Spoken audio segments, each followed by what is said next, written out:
Hello and welcome back to weekly current affairs session of Ajmal Academy. In today's session, we are going to discuss few topics of international relation.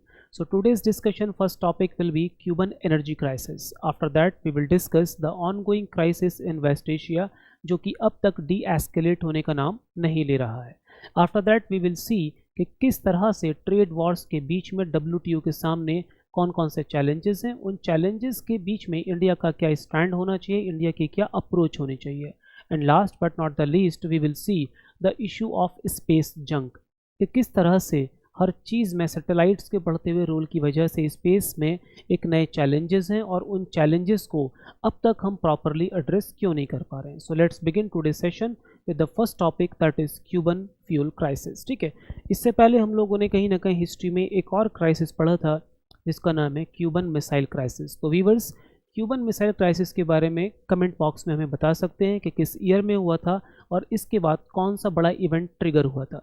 So let's focus on today's topic Cuban fuel crisis. Actually इस crisis में हुआ ये है कि Cuba को जाने वाला जो एनर्जी शिपमेंट है उसको ब्लॉक किया गया है. अब ब्लॉक करने वाला कौन है? ब्लॉक करने वाला है यूएस, क्योंकि क्यूबा उनके बैकयार्ड में पड़ता है अगर हम डुनरो डॉक्ट्राइन की बात करें तो.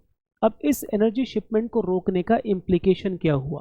इम्प्लीकेशन ये हुआ कि इस एनर्जी शिपमेंट को रोकने की वजह से जो एनर्जी जनरेशन की जो उनकी कैपेसिटी है वो पूरी तरह से डिफंक्ट हो गई, जिसकी वजह से जो पावर ग्रिड है वो कोलैप्स कर गया, यानी कि वहाँ पर पावर सप्लाई ठप हो गई है.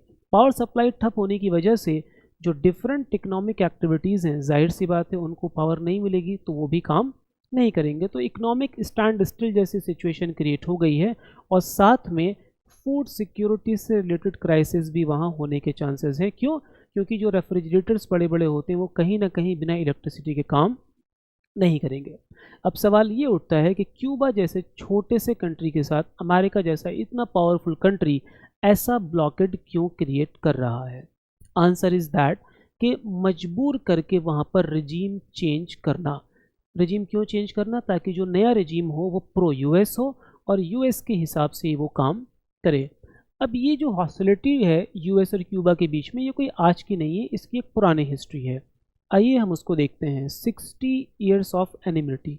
1960 में सबसे पहले एम्बार्गोज यहाँ पर लगाए गए हैं.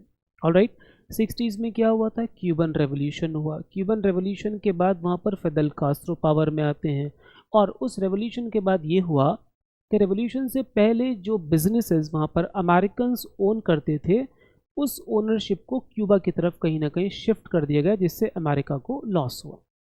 इसके बाद 1996 में एक हेल्म्स बर्टन एक्ट आया जिसके ज़रिए यूएस ने सेकेंडरी सैंक्शंस इंट्रोड्यूस किए. ऑलराइट, ये क्या थे कि कोई भी थर्ड कंट्री, वो चाहे यूरोपियन कंट्री हो चाहे इंडिया हो, अगर वो क्यूबा के साथ बिजनेस करेगा तो यूएस उसको पनिश कर सकता है. ठीक है, तो इसका हम थोड़ा सा और डिटेल में देखते हैं इन अवर नेक्स्ट स्लाइड. अभी जो ब्लॉकेड है ना, ये कुछ नया नहीं है. इससे पहले यूएस ने वेनेजुएला के प्रेसिडेंट को एब्डक्ट किया. ठीक है, उससे क्यूबा पर क्या इम्पैक्ट पड़ा? देखिए, क्यूबा और वेनेजुएला के बीच में एक थोड़ा सा एक स्मार्ट बार्टर सिस्टम जैसा कुछ था. वो क्या था कि क्यूबा की जो मेडिकल एड है, ठीक है, वो दुनिया भर में जानी जाती है. तो क्यूबा अपने वर्ल्ड क्लास डॉक्टर्स को वेनेजुएला को देता था और वेनेजुएला उसके बदले में उसको जो ऑयल है वो सस्ता देता था. तो इस तरह से क्या था कि दोनों एक दूसरे की ज़रूरतों को पूरा कर रहे थे और दोनों एक दूसरे के फ़ायदे का काम कर रहे थे. लेकिन अब वेनेजुएला में पहले वाला रिजीम नहीं रहा, क्योंकि वहाँ पर रिजीम हो चुका है चेंज. तो जो नया रिजीम है वो यूएस के हिसाब से काम करेगा. ठीक है, और इसके बाद अब क्यूबा को जाने वाली एनर्जी सप्लाई को रोक दिया गया, तो क्यूबा पर इसका डबल इम्पैक्ट पड़ रहा है. ऑलराइट, तो यहाँ पर आप देखेंगे ग्लोबल बिजनेस फ्रीज किया गया हेल्म्स बर्टन एक्ट के ज़रिए, और यूएस ने कहा कि भैया वो सीवियर पेनल्टीज़ लगाएगा उन कंट्रीज़ पर जो भी क्यूबा के साथ ट्रेड करेंगे.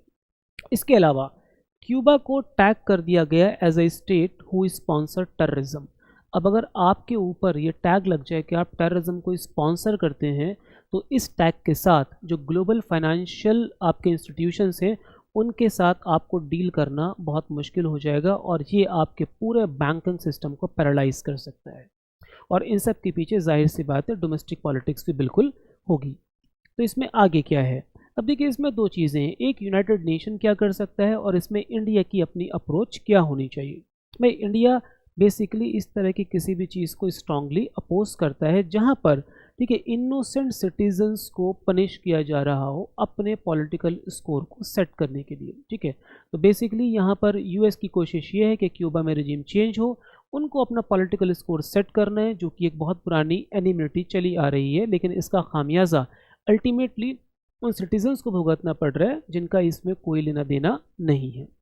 Alright, so this is all about Cuban energy crisis. Next topic is the West Asian crisis. अब जैसे कि आप लोग जानते हैं कि वेस्ट एशियन क्राइसिस को चलते हुए 1 महीने से ज़्यादा हो चुका है। इस पर हमने अलग अलग वीडियोस अलग अलग टाइम पर बनाए हैं। ठीक है, लेकिन अभी इसमें नया डेवलपमेंट ये है कि ये क्राइसिस डी एस्केलेट होता हुआ नहीं दिख रहा। तो इसको न्यूट्रलाइज करने के लिए, इसको मैनेज करने के लिए कहीं ना कहीं कुछ रीजनल एक्टर्स सामने आए हैं। जैसे पाकिस्तान ने ये ऑफ़र किया था कि वो इस्लामाबाद को ऑफ़र कर सकता है पीस टॉक के लिए, और बाद में उनके इस स्टेटमेंट को डोनाल्ड ट्रंप ने रीट्वीट भी किया। ठीक है, तो पाकिस्तान एक तरह से यहाँ पर मिडिलमैन का रोल प्ले कर रहा है। जब पाकिस्तान की तरफ से ये ऑफ़र आया तो जो दूसरे प्लेयर्स हैं लाइक सऊदी अरेबिया, लाइक तुर्की और इजिप्ट, ठीक है, उन्होंने भी इस पूरे प्रोसेस में अपना रोल प्ले करने के लिए इनिशिएटिव लिया। और तीसरा इसमें प्लेयर है ईरान। अब इन तीनों के अपने अपने पर्सपेक्टिव हैं। देखिए पाकिस्तान इसमें क्यों अपना खुद को इंटरवीन कर रहा है। एक तो सबसे बड़ा रीज़न ये है कि भाई ठीक है, इतने बड़े क्राइसिस में अगर पाकिस्तान जाता है तो कहीं ना कहीं उसको शायद लगता होगा कि ग्लोबल लेवल पर उसका जो स्ट्रेचर है पहले से बढ़ जाएगा। ऑलराइट, लेकिन इसके अलावा जो हिडन मोटिव ये है कि पाकिस्तान और ईरान एक काफ़ी बड़ा बॉर्डर शेयर करते हैं, और ईरान में अगर इंस्टेबिलिटी बहुत ज़्यादा वक्त तक रहेगी तो ऐसा हो नहीं सकता कि पाकिस्तान पर उसका नेगेटिव इम्पैक्ट ना पड़े। इसके अलावा सऊदी अरेबिया, तुर्की और इजिप्ट का क्या इंटरेस्ट है। जाहिर सी बात है ईरान की इस लड़ाई की वजह से पूरे रीजन पर इम्पैक्ट पड़ रहा है, और सऊदी अरेबिया, इजिप्ट और तुर्की इसी रीजन के इंपॉर्टेंट कंट्री हैं। तो ये भी कहीं ना कहीं चाहेंगे कि इस रीजन में पीस एंड स्टेबिलिटी मेंटेन रहे, ताकि ट्रेड रूट्स खुले रहें, सप्लाई चेन एफिशिएंटली काम करते रहें और सबका ट्रेड चलता रहे। तीसरा बड़ा पार्टनर ईरान। ईरान स्केप्टिक है। ईरान ने साफ कह दिया कि नहीं भाई, हमें बिल्कुल भी भरोसा नहीं है, क्योंकि इधर होगी पीस टॉक और हो सकता है पीछे से फिर से कोई बड़ा अटैक हो जाए। तो ईरान का अपना जो एक्सपीरियंस है कोई बहुत अच्छा नहीं है, इसकी वजह से ईरान इन पीस टॉक को लेकर के बहुत ज़्यादा स्केप्टिक है।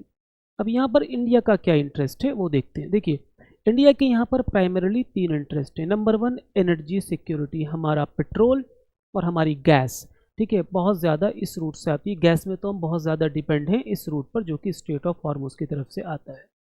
इसका इम्पैक्ट इंडिया में देखने को मिल रहा है। एलपीजी के प्राइसेस बढ़ रहे हैं, कमर्शियल जो डीजल है उसके प्राइसेस बढ़ गए हैं, जो प्रीमियम पेट्रोल होता है उसके प्राइसेस बढ़ गए हैं। ऑलराइट, और जो गैस की जो अवेलेबिलिटी है वो भी कहीं ना कहीं पहले जैसी नहीं है। ऑलराइट, तो कहीं ना कहीं हमें अपनी इकोनॉमिक ग्रोथ को सस्टेन करने के लिए जो एनर्जी सप्लाई है उसको मेंटेन करना पड़ेगा। इसके अलावा इकोनॉमिक स्टेबिलिटी क्या है, यहाँ पर हम देखेंगे कि रुपया दिन ब दिन वीक हो रहा है एज़ कम्पेयर टू डॉलर। अब रुपया वीक होने की वजह से ठीक है इंडिया को और ज़्यादा प्रॉब्लम हो रही है एक्सपोर्ट इंपोर्ट में। And third, diaspora safety. ठीक है, इंडिया का जो डायस्पोरा है वहाँ पर वो लगभग 1 करोड़ के आसपास है। उनकी सेफ्टी, सिक्योरिटी और सबसे इम्पॉर्टेंट चीज़, ये डायस्पोरा लगभग 10 लाख करोड़ के आसपास का रेमिटांस हर साल इंडिया में भेजता है। अब ये 10 लाख करोड़ का रेमिटांस कितना है, इसका अंदाज़ा हम इस हिसाब से लगा सकते हैं कि 2026 का जो इंडिया का बजट है वो अराउंड 53 लाख करोड़ के आसपास है। ठीक है, तो उसका लगभग 20% के आसपास हमारा रेमिटांसेस से आ रहा है। तो यहाँ पर बहुत बड़ी एक इकोनॉमिक स्टेबिलिटी वाला जो डायमेंशन है वो इन्वॉल्व है। तो इन 3 वजहों से इंडिया बिल्कुल चाहता है कि इस रीजन में स्टेबिलिटी रहे, और इसी वजह से यहाँ पर पीस भी रहेगी और ट्रेड भी अच्छे से चलता रहेगा। ऑलराइट, तो this is all about the ongoing West Asian crisis. Our next topic is WTO crisis. अलग अलग लेवल पर अलग अलग क्राइसिस दुनिया में चल ही रहे हैं। ऑलराइट, अब WTO की अगर हम बात करें तो WTO को 1995 में इस्टाब्लिश किया गया ताकि जो वर्ल्ड ट्रेड है उसको लॉ के हिसाब से, फ्री एंड फेयर हिसाब से उसको एग्जीक्यूट किया जा सके। ऑलराइट, लेकिन सवाल ये होता है कि अभी के टाइम पर, जिस टाइम पर ट्रेड वॉर छिड़ा हुआ है, जिस टाइम पर जो टैरिफ हैं उनको टूल के तौर पर इस्तेमाल किया जा रहा है, उस टाइम पर WTO के सामने क्या चैलेंजेस हैं। ठीक है, तो अगर हम देखें कि जो इसका सिस्टम है फेयर ग्लोबल ट्रेड को गवर्न करने का, एक्चुअली इस टाइम पर कहीं ना कहीं दिख रहा है कि वो ब्रेकडाउन की तरफ बढ़ रहा है। ऐसा हम क्यों कह रहे हैं? ऐसा इसलिए कह रहे हैं कि हम दो डायमेंशन में समझ सकते हैं, एक जो कि जुडिशल कोलैप्स है और सेकंड जो कि लेजिस्लेटिव ग्रिडलॉक है। अब जुडिशल कोलैप्स क्या है? अब देखिए, दुनिया भर का ट्रेड है, मल्टीपल कंट्रीज़ के बीच में होना है, तो यहाँ पर दो कंट्रीज़ के बीच में डिफरेंसेस आना या ट्रेड को लेकर के कोई कॉन्फ्लिक्ट होना बहुत लाजमी सी बात है। क्यों? क्योंकि जो ग्लोबल ट्रेड है उसमें हर कंट्री को अपना फ़ायदा चाहिए और ये ज़रूरी नहीं है कि जिस चीज़ में हमारा फ़ायदा हो उस चीज़ में दूसरे वाले का भी फ़ायदा हो। तो ऐसे में कॉन्फ्लिक्ट होना लाजमी है और अगर ऐसा कुछ कॉन्फ्लिक्ट होता है तो WTO में उस कॉन्फ्लिक्ट को रिजॉल्व करने के लिए कोई मैकेनिज़्म होना बहुत ज़रूरी है और उस मैकेनिज़्म का नाम है द एपेलेट बॉडी। ऑलराइट, लेकिन अनफॉर्चुनेटली अभी ये सिस्टम पूरी तरह से पैरालाइज्ड है। क्यों? क्योंकि यूनाइटेड स्टेट्स ने जानबूझकर जो नए जजेस का अपॉइंटमेंट है उसको ब्लॉक कर रखा है। ऑलराइट, इसके अलावा दूसरा प्रॉब्लम है लेजिस्लेटिव ग्रिडलॉक। अब ये क्या है कि यहाँ पर जो भी रूल्स बनेंगे ग्लोबल ट्रेड के मुतालिक, उन रूल्स को बनाने का जो प्रोसेस है वो इंक्लूसिव तो है लेकिन साथ में बहुत स्लो है। कैसे? कि अभी तक जितने WTO मेंबर कंट्रीज़ हैं, जो कि 2024 के रिसेंट डेटा के हिसाब से 166 हैं, वो सब के सब उस नए कानून को अपनी रजामंदी यानी कि अपना कंसेंसस देंगे, उसके बाद ही वो लॉ बनेगा, वो रूल बनेगा। तो सारे देश मिल करके किसी चीज़ पर यस बोल दें, ये ज़रा बड़ा मुश्किल काम लगता है, जिस वजह से जो लॉ मेकिंग है वो बहुत ही स्लो है। ऑलराइट, तो अभी रिसेंटली कैमरून में जो मिनिस्टीरियल टॉक थी WTO की 14th मिनिस्टीरियल टॉक, ठीक है, वो कंक्लूड हुई है, उसमें कुछ इश्यूज सामने आए हैं। ऑलराइट, तो उन इश्यूज़ को लेकर के जो डेवलपिंग कंट्रीज़ हैं या इंडिया है उसका क्या एक पर्सपेक्टिव है और जो डेवलप नेशन है वो क्या कहते हैं वो देखते हैं। That is important thing. ठीक है, तो सबसे पहला इशू था जो डिजिटल टैक्स का डिबेट है। अब ये डिजिटल टैक्स क्या है? मान लीजिए कोई फिजिकल ऑब्जेक्ट है जो किसी एक पर्टिकुलर कंट्री से दूसरी पर्टिकुलर कंट्री में बॉर्डर को क्रॉस करता है, तो वहाँ पर कस्टम टैक्स देना होता है। लेकिन कोई एक डिजिटल गुड है, ठीक है, मान लीजिए कोई सॉफ्टवेयर है, कोई मूवी है, कोई सॉन्ग है जिसको हम डाउनलोड कर रहे हैं इंडिया में बैठ करके, लेकिन वो डाउनलोड एक ऐसे सर्वर से हो रहा है जो सर्वर इंडिया के अलावा किसी दूसरे देश में है। ऑलराइट, तो यहाँ भी बॉर्डर क्रॉस तो हो रहा है, लेकिन इस क्रॉस बॉर्डर ट्रांजैक्शन में जिसमें ये डिजिटल आइटम इन्वॉल्व है, इसमें कोई कस्टम टैक्स इम्पोज नहीं हो रहा है। तो इसमें कहीं ना कहीं, ठीक है, देशों को नुकसान हो रहा है, स्पेशली डेवलपिंग कंट्रीज़ को। तो इसमें जो रिच नेशन है उनकी डिमांड है कि नो टैक्स रूल परमानेंट होना चाहिए, क्योंकि जो बड़े बड़े डिजिटल जायंट हैं वो डेवलप कंट्रीज़ के हैं, लेकिन ज़्यादातर डाउनलोडर तो डेवलपिंग कंट्रीज़ में बैठे हैं जो अपना फ्री डेटा इस्तेमाल करके रात के 3-4 बजे तक डाउनलोड करते हैं। राइट, तो जो डेवलपिंग नेशन है उनको लगता है कि इतना ज़्यादा बड़ा कंज्यूमर बेस होने की वजह से, ठीक है, हमारे यहाँ नुकसान हो रहा है, तो इसलिए वो मानते हैं कि जो डिजिटल ट्रेड बूम की वजह से डेवलपिंग कंट्रीज़ लूज़ कर रही हैं thousand of crores in potential tax revenue. ठीक है, इन ट्रांजैक्शन पर हम लोग टैक्स लगा करके एक बहुत बड़ा रेवेन्यू क्रिएट कर सकते हैं। इसके अलावा special help, what is special help? इसको टेक्निकली कहा जाता है स्पेशल एंड डिफरेंशिएटेड ट्रीटमेंट। ठीक है, अब देखिए WTO की जितनी भी कंट्रीज़ हैं वो होमोजीनियस तो है नहीं, इकोनॉमिकली सबका स्टेटस, सबका लेवल अलग अलग है। तो यहाँ पर जो पुअरर और जो डेवलपिंग नेशंस हैं उनको रूल्स उनके लिए थोड़े से रिलैक्स कर दिए जाते हैं और उनको टाइम थोड़ा ज़्यादा दिया जाता है ताकि वो अपनी इकनॉमीज़ को जो नए रूल्स हैं उसके हिसाब से एडजस्ट कर सकें। ऑलराइट, तो ये लेजिटिमेट चीज़ है, ऐसा होना भी चाहिए। लेकिन यहाँ पर US चाहता है कि ये स्पेशल ट्रीटमेंट और स्पेशल असिस्टेंस कैंसिल हो, ख़ास तौर से, ठीक है, लार्ज डेवलपिंग इकोनॉमीज़ के केस में। अब ये कौन कौन सी हैं? Like India, China and Brazil. Specially BRICS पर नज़र है क्योंकि ब्रिक्स से US को कहीं ना कहीं ख़तरा है डॉलर को लेकर के। राइट, लेकिन इस चीज़ को जाहिर सी बात है जो डेवलपिंग नेशन है, स्पेशली जो लार्ज डेवलपिंग इकनॉमीज़ हैं, वो इसको अपोज करेंगे। और लास्ट जो इशू है गोल्डन रूल का है, या जिसको हम मोस्ट फेवर्ड नेशन भी कहते हैं। इसका क्या मतलब है? ये बेसिकली एब्सोल्यूट इक्वालिटी पर बेस है, यानी कि अगर आपने किसी एक पर्टिकुलर ट्रेड पार्टनर के लिए टैक्स कम किया तो ये बाकी जितने 166 WTO के मेंबर्स हैं उन सब के लिए भी कम करना पड़ेगा। अगर आप नहीं करते तो it will be like a discrimination. Alright, लेकिन यहाँ पर क्या है, जो पावरफुल नेशन है वो इस प्रोविज़न को बाईपास करना चाहते हैं।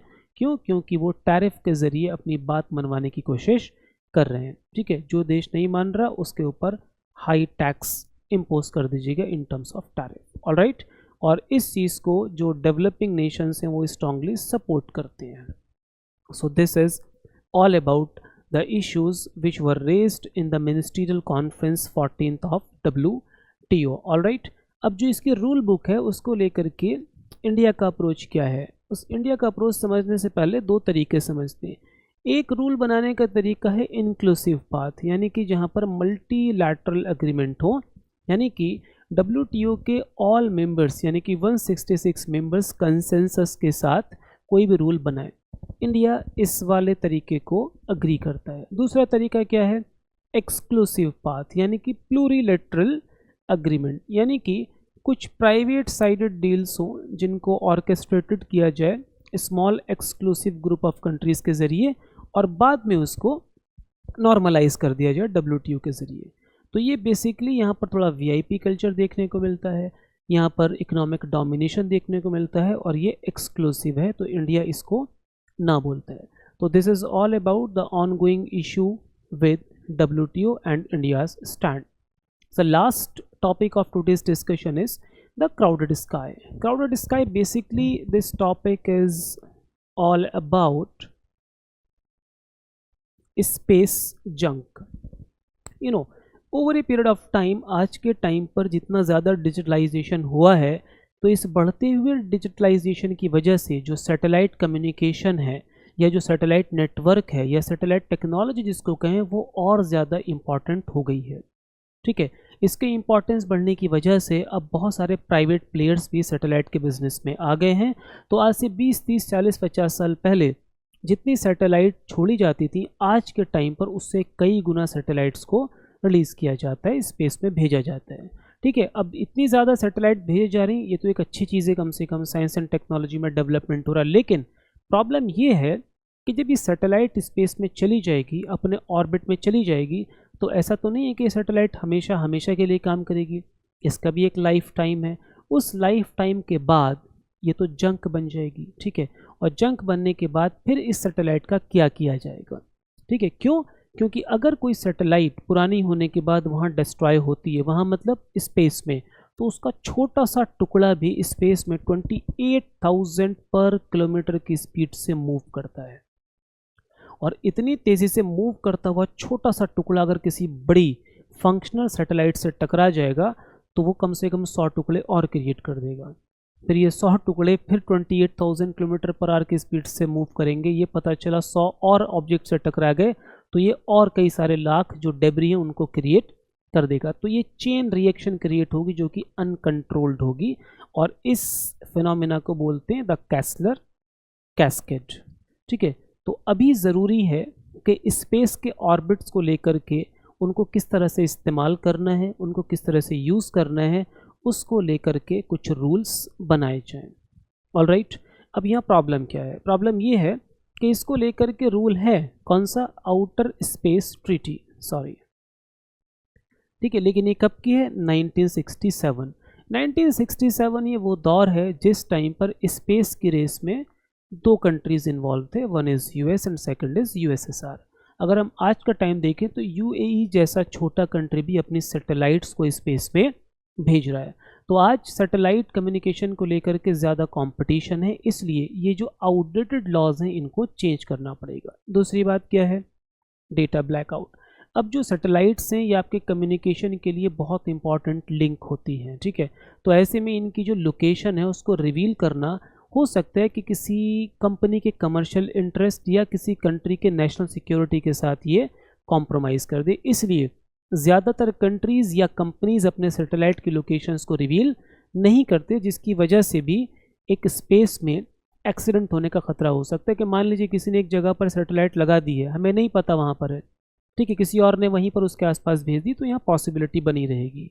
ऑलराइट, और इसके अलावा कुछ ऐसे कंट्रीज़ हैं जहाँ पर स्पेस को लेकर के बहुत ज़्यादा स्ट्रिक्ट रूल्स नहीं है, तो बड़ी बड़ी कंपनीज़ उन स्टेट में, उन कंट्रीज़ में जा कर के उनकी फैसिलिटीज़ को इस्तेमाल कर रहे हैं ताकि वो जो स्ट्रिक्ट रूल्स हैं उनको बाईपास कर सकें।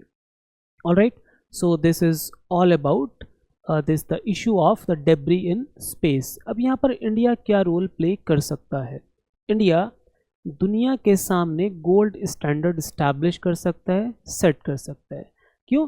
जैसे हमारे यहाँ जो इंडिया का प्राइवेट स्पेस रेगुलेटर है इन स्पेस, ठीक है, ये मैंडेट कर सकता है end of the life protocol को लेकर के, कि मान लीजिए कोई भी प्राइवेट प्लेयर सैटेलाइट को रिलीज़ कर रहा है, लॉन्च कर रहा है, तो जब इसका एंड लाइफ होगा तो उसके बाद इस सैटेलाइट को किस तरह से स्पेस से हटाया जाएगा सेफ्टी के साथ।